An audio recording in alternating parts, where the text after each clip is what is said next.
윤석열이 임명한 자들을 보고 있으면 답답함을 넘어 애당초 어떻게 그런 자들만 골라 뽑는지 따져 묻고 싶지 않습니까? 대체 왜 그러나 봤더니 그 이유가 있었습니다. 단순히 사람은 착한데 능력이 딸리는 자들이라기보다는 자신들의 사리사욕 채우기가 1순위이기 때문에 그랬던 것으로 파악됐는데요. 경악하지 않을 수 없는데 실제 폭로된 김대남 녹취록 속 두 인물의 정체가 이를 증명해줍니다. 영상 시청하시기 전 구독과 좋아요 한 번씩 부탁드리겠습니다. 뉴스타파에 의하면 언론 고발사주와 한동훈 공격 사주 의혹이 드러난 김대남 이명수 녹취록 속에는 그가 윤석열에게 빨아먹을 단물이 남아있을 때 공기업에서 한 자리 차지하기 위해 굽신거렸던 대통령실 소속 두 사람 실명을 밝혔는데요.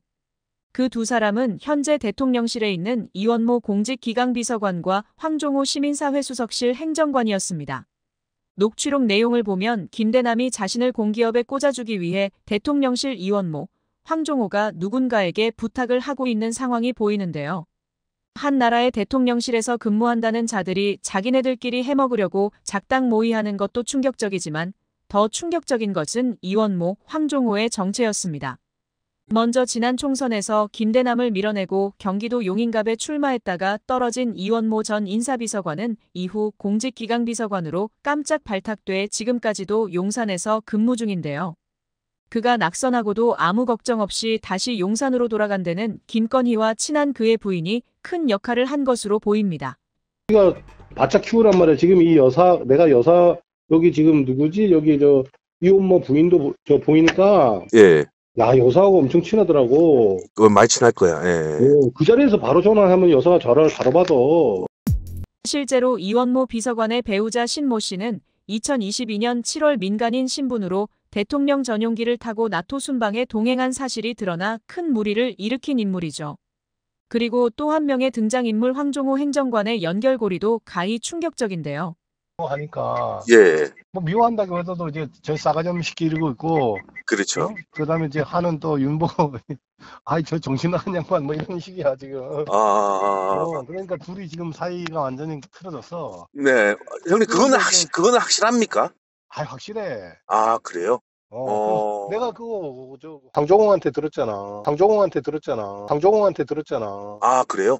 종호가 그거 제일 확실한 거 아니야? 그렇죠. 다 확실하죠. 녹취록에서 김대남 전 비서관은 황종호 행정관으로부터 은밀한 정보를 전해 듣고 있으며 가장 믿을만하다고 말합니다.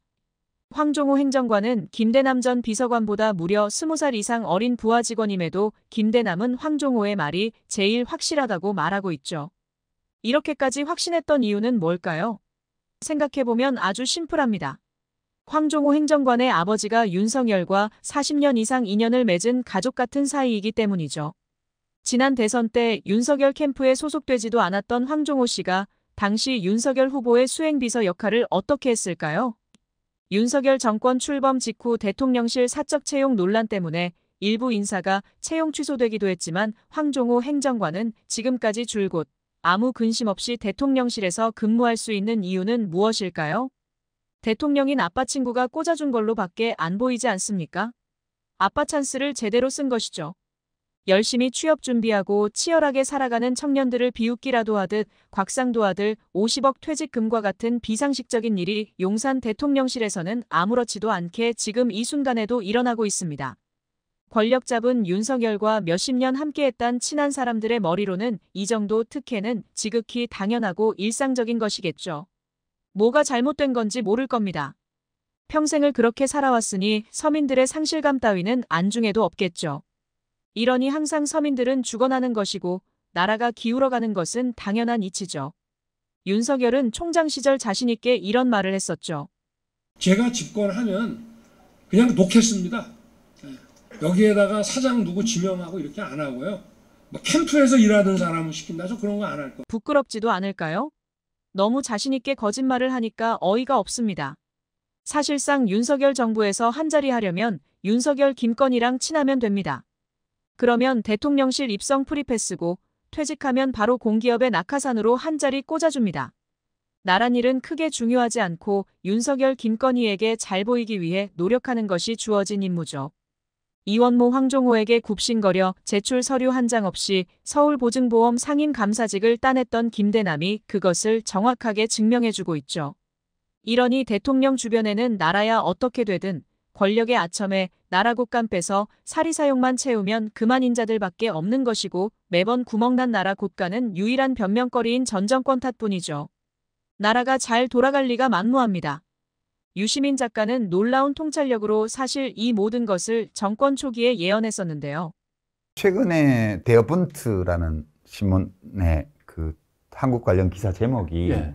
번역을 하면 자신의 나라를 이해하지 못하는 한국의 대통령 이런 제목이에요.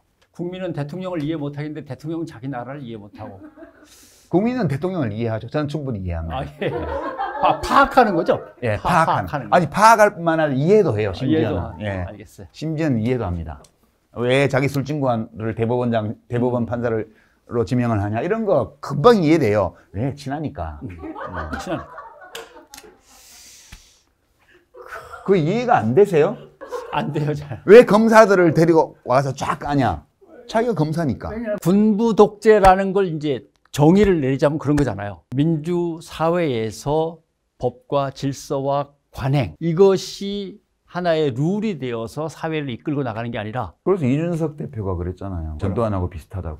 대통령으로서 권력놀이 말고는 딱히 하고 싶은 게 없어 보이는 윤석열. 또다시 지지율은 역대 최저치를 기록했다지만 여전히 바뀐 것은 1도 없죠. 언제쯤 이들이 고개 숙이는 날이 올지 다시 한번 느끼지만